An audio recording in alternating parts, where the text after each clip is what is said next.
Siapa yang bisa mengancam keselamatan Kak Kevin? Kevin bisa memberikan perintah ke Argus, ini menandakan semua ini adalah Kevin yang melakukannya. Argus membawa 5 bawahannya masuk ke dalam. Setelah melihat Kevin yang ada di dalam, dia pun merasa tidak tenang.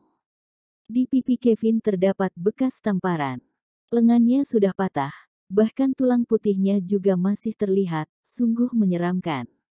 Siapa yang begitu berani lukai Kevin dengan seperti ini? Argus menatap ke sekeliling, dan menggertakkan giginya, siapa yang lakukan ini? Kevin menunjuk Reka, bajingan itu. Argus berteriak dengan marah, sial, semuanya bunuh dia. Bentar, Rahel langsung menghentikan mereka.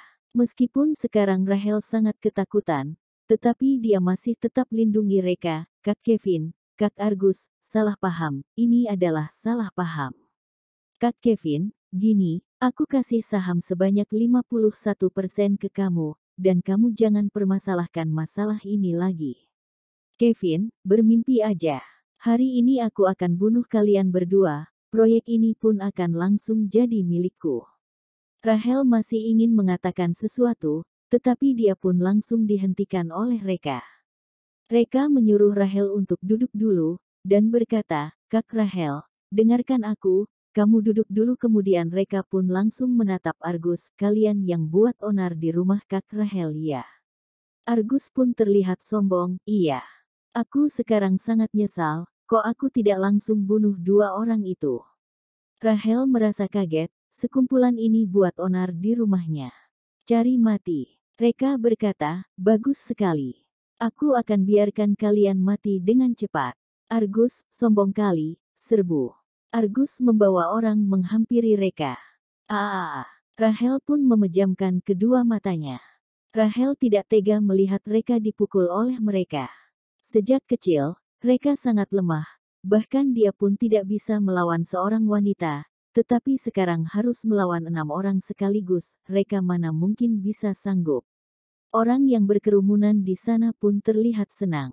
Reka pun terlihat kurus dan lemah, sedangkan Argus mereka adalah sekumpulan orang yang sering berkelahi dengan orang. Salah satu dari mereka pun sudah bisa kalahkan Reka, apalagi berenam.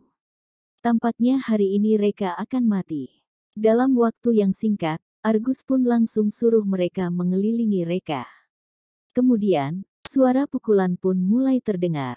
Tidak sampai 5 detik, di sana pun mulai meledak. Argus pun terbang keluar. Ada yang menabrak pintu dengan jendela, dan terbang keluar ruang rapat. Ada yang menabrak tembok, dan berdarah. Yang paling menderita adalah Argus. Kepala Argus menabrak plafon, dia pun seperti gantung diri, dan terkulai di sana. Sedangkan Reka pun berdiri di tempat semula dengan diam, dia sama sekali tidak terluka. Sial, sial. Semua orang yang ada di sana terpana.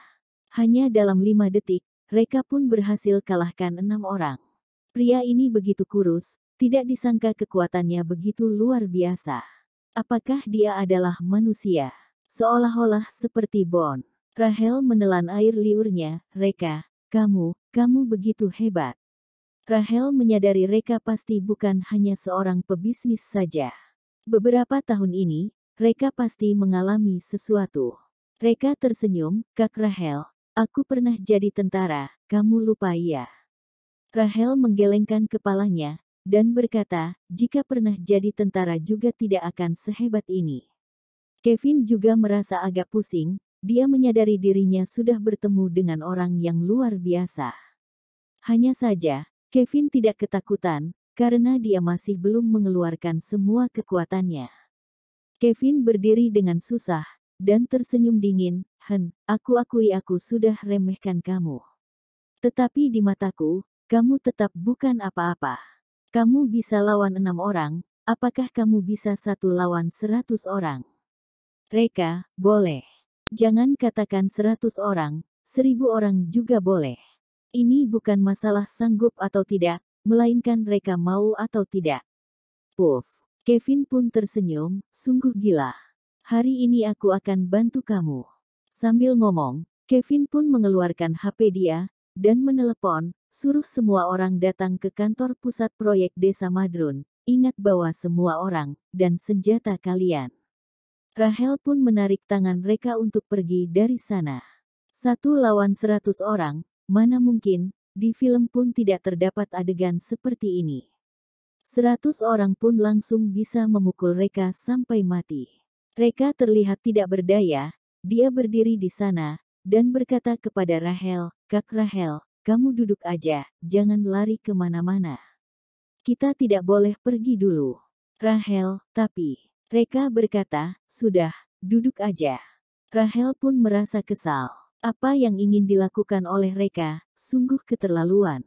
Reka duduk di sebelah Rahel, dan menatap ke semua pejabat eksekutif, sekarang waktunya untuk hitung semua masalah kita. Semua pejabat eksekutif proyek pun mulai merasa cemas. Mereka mengetahui mereka tidak bisa melawan pria muda ini. Jadi mereka putuskan untuk tidak bermusuhan dengan Reka dulu, sebelum orang Kevin datang. Reka melihat surat resign yang ada di atas meja, dan berkata, "Aku berikan satu kesempatan ke kalian. Sekarang kalau kalian nyesal, kalian masih boleh ambil surat resign kalian kembali, aku perbolehkan kalian untuk tetap kerja di sini. Jika tidak, kalian harus tanggung akibatnya." Ada yang berkata, "Bos, kamu ngomong ke kami dengan seperti ini. Kamu jangan lupa, sekarang proyek ini masih harus andaikan kami. Jika kami pergi, proyek ini akan langsung gagal. Jika kamu minta tolong ke kami, mungkin kami akan pertimbangkan untuk stay di sini." Orang itu jelas-jelas sedang menghina Reka untuk menyanjung Kevin. Reka tersenyum, "Oke, aku hargai kamu. Siapa kamu?" Orang itu berkata, "Purchasing Manager, Nando." Reka mencari surat resign Nando, dan memberikan suratnya ke Rahel. "Kak Rahel, tanda tangan aja." Rahel merasa tidak berdaya, dan hanya bisa menandatanganinya. Reka lanjut berkata, "Masih ada yang mau resign." Kemudian pun terdapat semakin banyak orang yang mau resign. Kemudian Reka pun mengeluarkan surat resign mereka. Dia menyadari di antara 30 pejabat eksekutif, hanya terdapat 5 orang yang tidak mau resign. Reka pun memberikan 25 surat resign itu ke Rahel. "Kak Rahel, tanda tangan." Rahel merasa pusing, dan berkata dengan pelan, "Reka, masalah ini dibicarakan lain kali saja. Mereka semua sudah kerja dari awal, dan sangat familiar dengan proyek. Jika mereka resign, mungkin proyek kita akan terhambat, dan masih akan rugi. Bujuk mereka lagi." Reka tersenyum, "Kak Rahel, dengarin aku saja. Aku sudah punya rencana sendiri." Melihat sikap Reka yang begitu keras, Rahel pun menandatanganinya dengan tidak berdaya. Kevin tersenyum dingin, "Hehe, kalian masih bisa hidup atau tidak pun belum tahu, lupakan masalah proyek dulu." Reka menatapnya, diam. Kevin merasa ketakutan hingga sekujur tubuhnya bergemetaran, kemudian dia pun langsung diam.